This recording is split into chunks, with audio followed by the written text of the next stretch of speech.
Welcome to Real Talk, where we are taking a look at the world through trauma's lens. I am Tina. And I am Anne. Being a photographer, I have always had this fixation on how we see the world. And as an autistic person, I think I have a unique perspective on how I see the world. But I think really that we're all unique and we all see the world in very unique ways. I think trauma really shapes our optics. Psychology today lists several ways that we can see the world differently after trauma.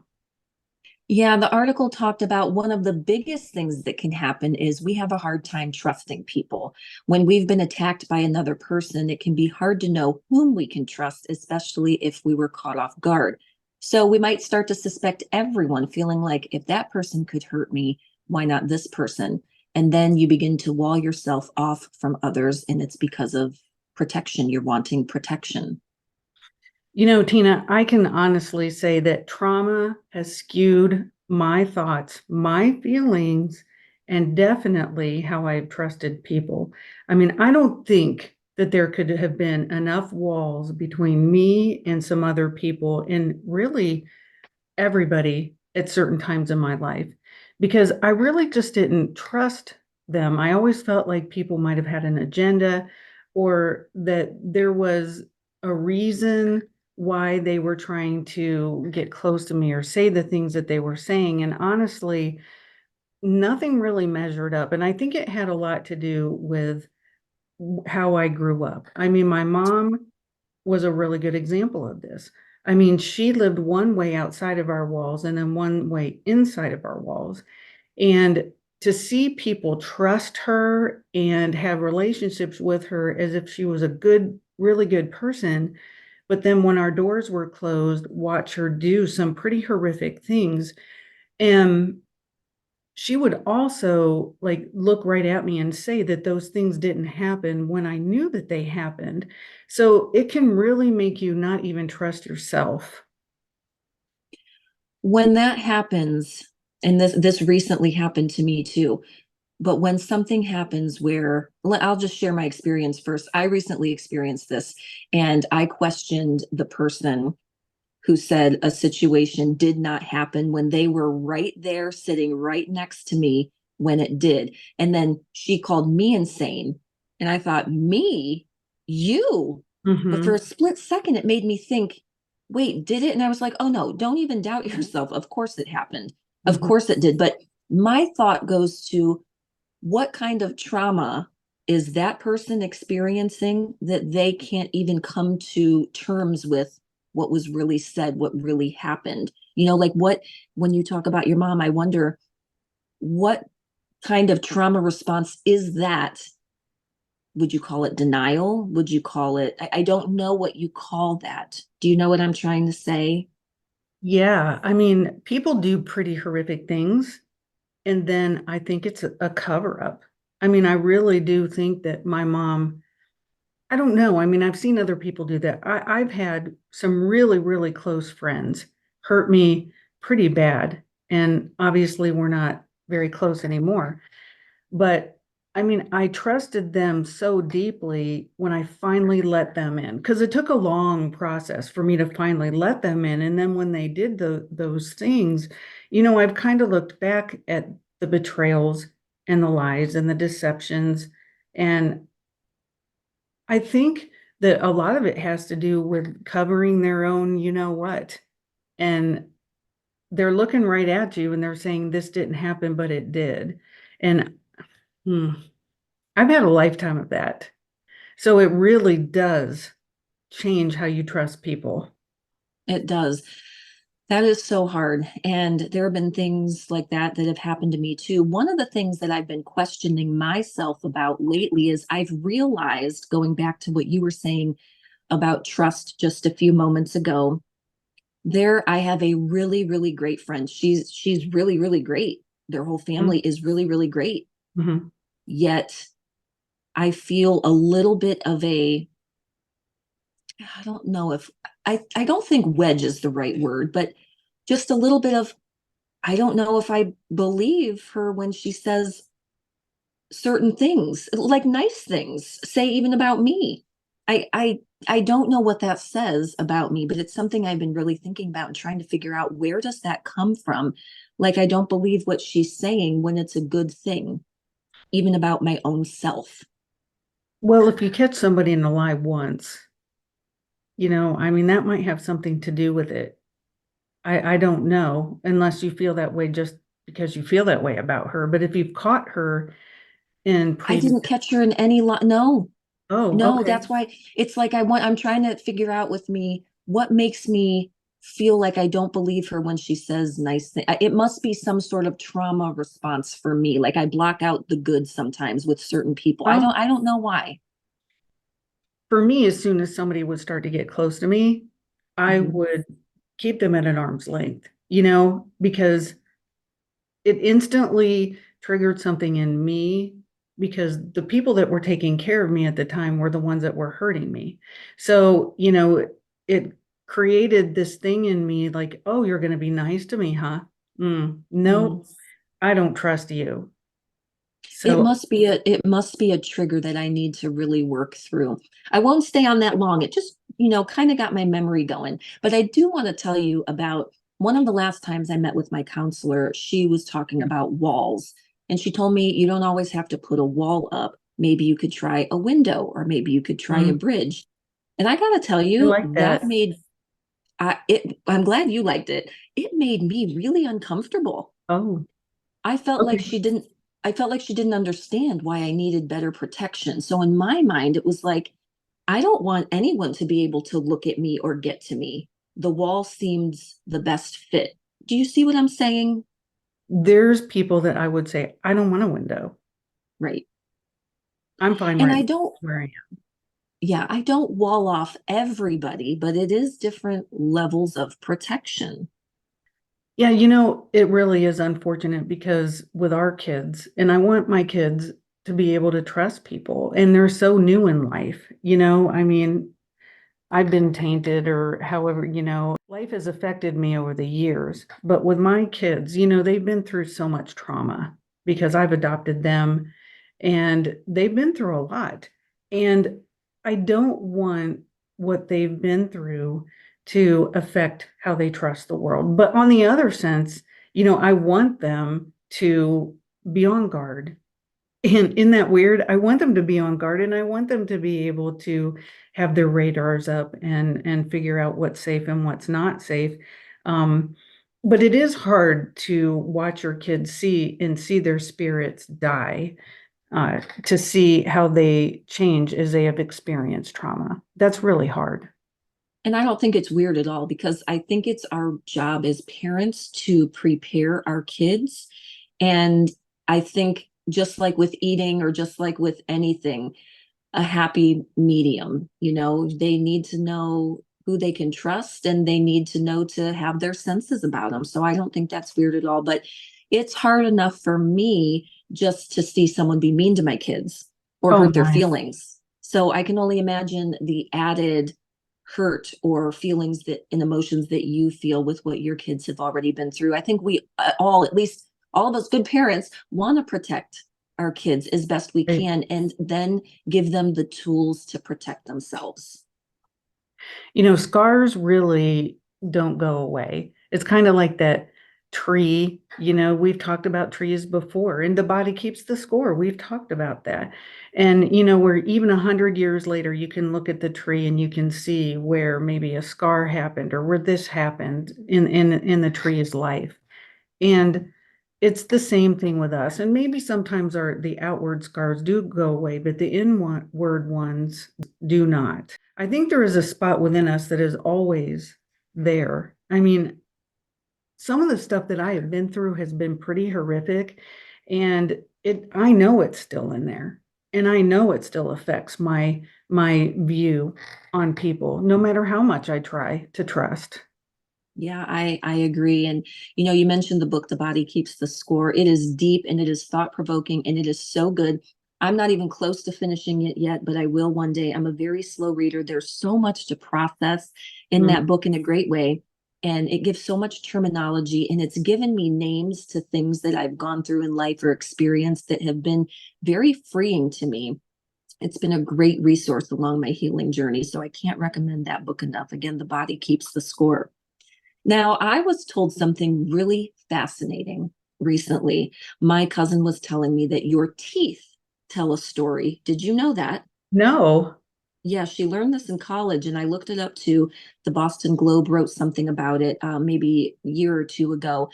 It talks about if you suffered from trauma very early in your childhood, your teeth can show signs of it by some abnormal marks, like stress lines that are permanently recorded in them, kind of like the tree rings that you just mentioned. My It goodness. pinpoints the specific day or week in development that the stress occurred. Is that not fascinating? That is very fascinating. I mean, I have never heard that. In all the things I've ever researched about this, I have never heard that. Yes. And so if you look, I'm going to show you my teeth now. If you see, you're never going Can to you see see my the teeth, rings? Can you see but right on the mark?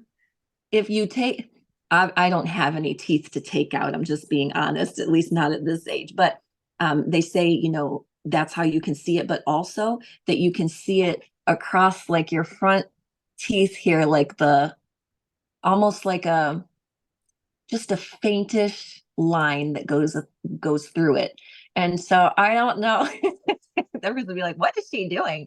I don't know that you can see it here, but I can see it at home. And it's very early childhood is how you can tell from someone. So you can Google Boston Globe. What did I Google to get that article?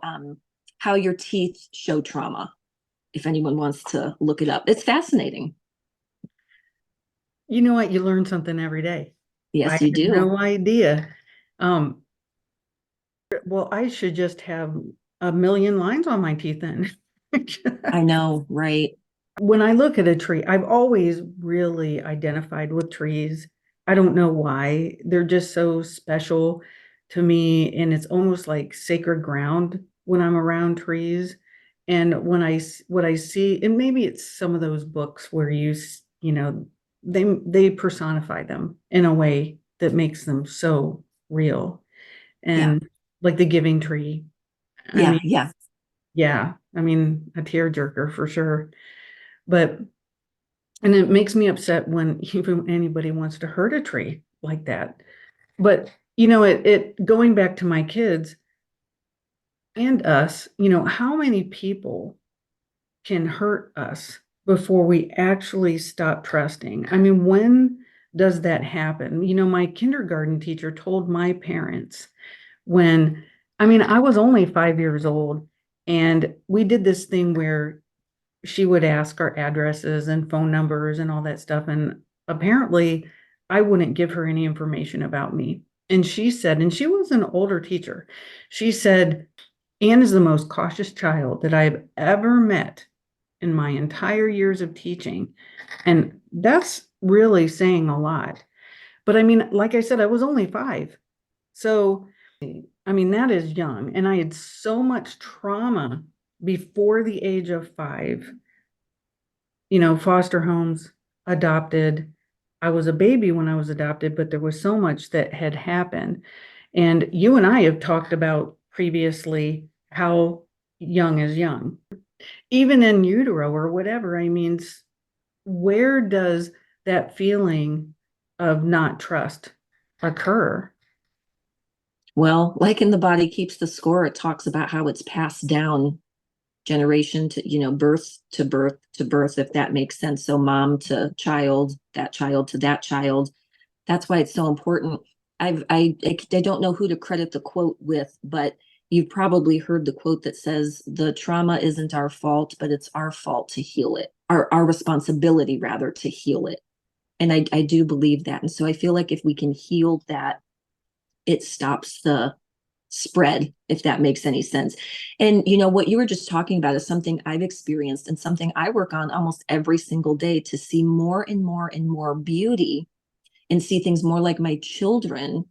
And I will admit the hardest part for me is trusting after trauma, even people who weren't part of the trauma. I think that's an important point to make is it's not just the people who were a part of your trauma that makes it hard to trust them, but that just spills over into Right. anybody else you encounter that might trigger you in a way. I have a friend who, it's not necessarily per se that she triggers any past trauma, but I don't trust her because it feels like she's disingenuous. And so I think there's, maybe some of it's not all coming from trauma, why we don't trust certain people. Maybe it's a feeling that you get when you're with them. But I just know for me, trust just for whatever reason is really, really hard. And going back to your love of trees, I love being out in nature. I connect so Mm. much with nature. And I just think that we're meant to be outside. We're meant to have something that just makes us wow and resets us. You know what I mean? Mhm. Makes your heart beat. It does. They have a special place in my heart. You know what I did, Tina, was I took what happened to me. I was abused by some women when I was younger and my mom. And then what happened is I just generalized that. I mean, it got to the point where I didn't trust women. And I've always trusted men more than women, and can just go right up to men and start conversations. And it's taken me years to get to where I can have a conversation with women and just be like a peer with them. And I think age has something to do with that, but also to look at them and possibly have really strong relationships. And you're a really good example of that. I mean, but you're younger than me.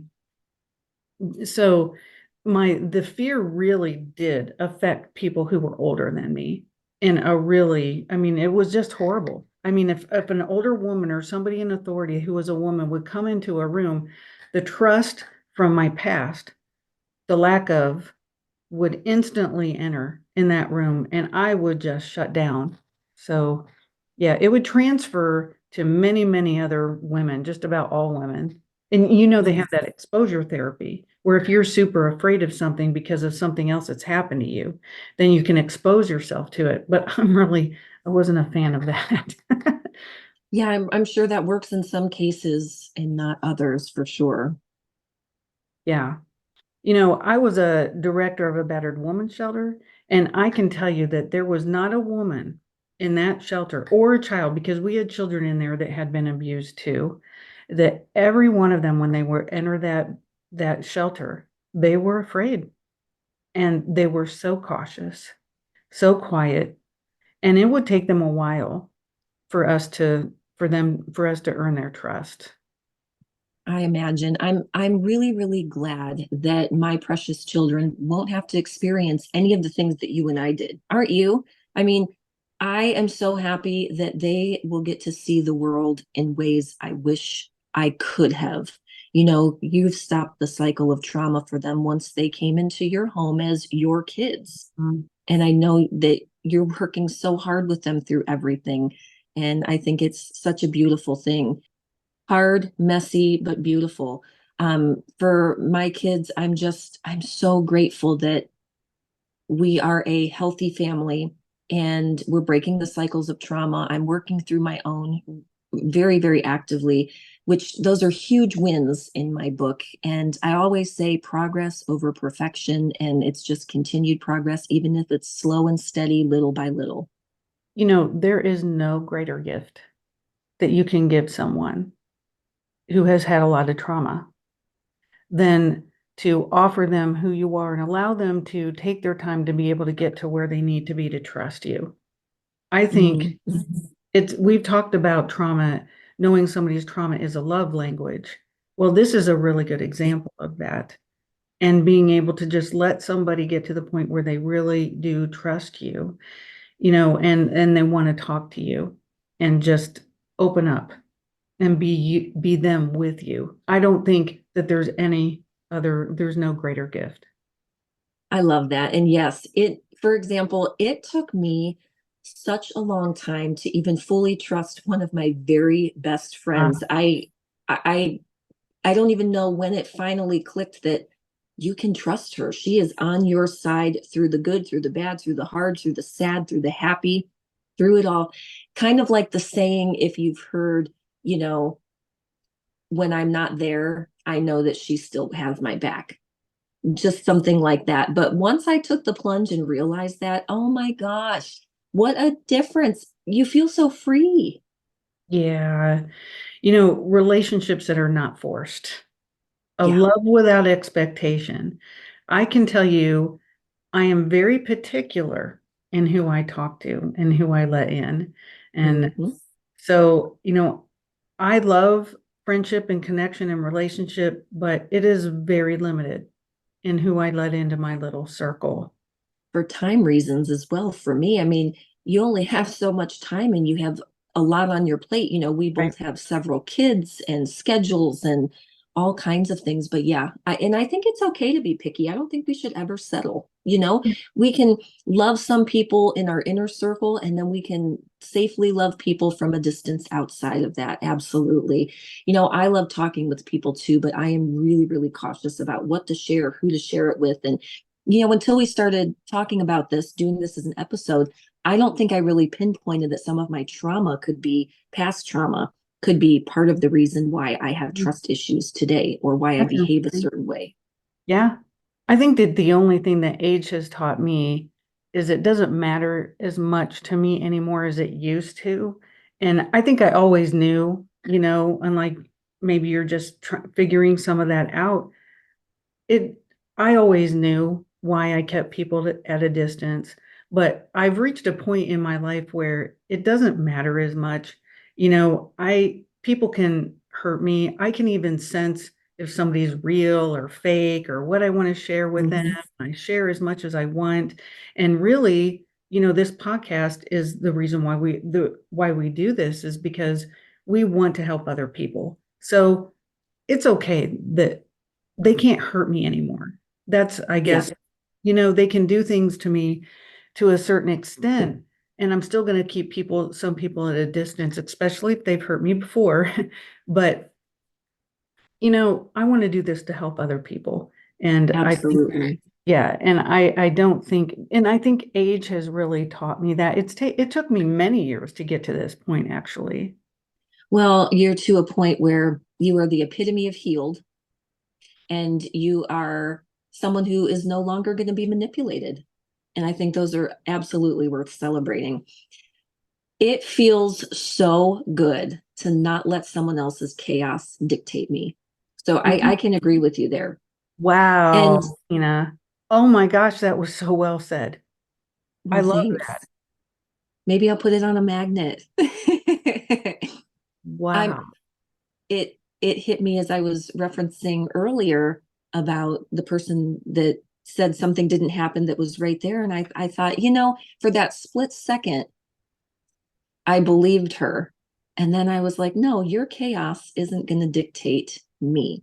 So I can safely like or love or be indifferent with someone at a distance. There's nothing wrong with just some people just aren't your people. It's okay. Don't have to be mean to them, nothing like that. But I read something that really kind of, I don't know, it just spoke to me this morning. And it says sometimes change happens slowly, but that's okay because direction is more important than speed. And that's a Paulo Coelho quote. And I really liked that. I You know really why? do. Trauma takes a lot of time, a lot of work, a lot of energy, no doubt, to heal. And I think as long as you're heading in that healing direction, that's all that matters. So doing better for yourselves, that is the goal. And when you go into relationships, or even if you've had a relationship for a while, there's nothing wrong with setting boundaries. And that really is No. what this is about. So boundaries are a key to starting new relationships. And anyone who wants to poke where you hurt doesn't deserve to be in your life. Ooh, that's good. That's really, really good. An article in Psychology Today titled Trauma, Trust, and Time states they show how lack of trust does not just involve a distrust in other people. It is also a general attitude to the world at large, a lack of confidence in oneself as well as in others. Because if you trusted others and they hurt you, you start losing trust in yourself, which can lead to hopelessness. The article states that it affects our predictions and how we feel. They suggest that restoring even a basic degree of trust must be a priority through small and gradual steps. This makes sense that trauma would lead to an isolation, which would lead to hopelessness. I see building in trust as an exposure therapy in a way, but honestly, there are so many variables with every person that you're exposed to as being so different with their own possible agendas that I would think trust in small increments and do that gradual build with a person. Protect when you feel you need to, and let that wall kind of chip away as you are comfortable. And I know living behind walls is a very lonely place to be. It's true. Now, I am to a point where I agree that some walls are still necessary. They just are. Mhm. But I'm to a point that some people now can have a window and some people get a bridge. And I didn't like it at first, but I'm beginning to understand because some walls are for protection, not trauma anymore. And the window in the bridge is to let someone in, but when I feel like it, you open the window when you want a gentle breeze and you close it when you're done, because those boundaries are healthy. Right. Yeah. There really are people that I think that I will always keep that wall up. And there's people over time. I wish that I could reopen some of those windows and that have passed away, like my mom. I had walls up with her her entire life. And then after she had passed away, I've told you this and we talked about it on the podcast, but her last breath was actually my first breath of being able to finally live and be. But with who I am today, and I never would have got here, I think, with her still around.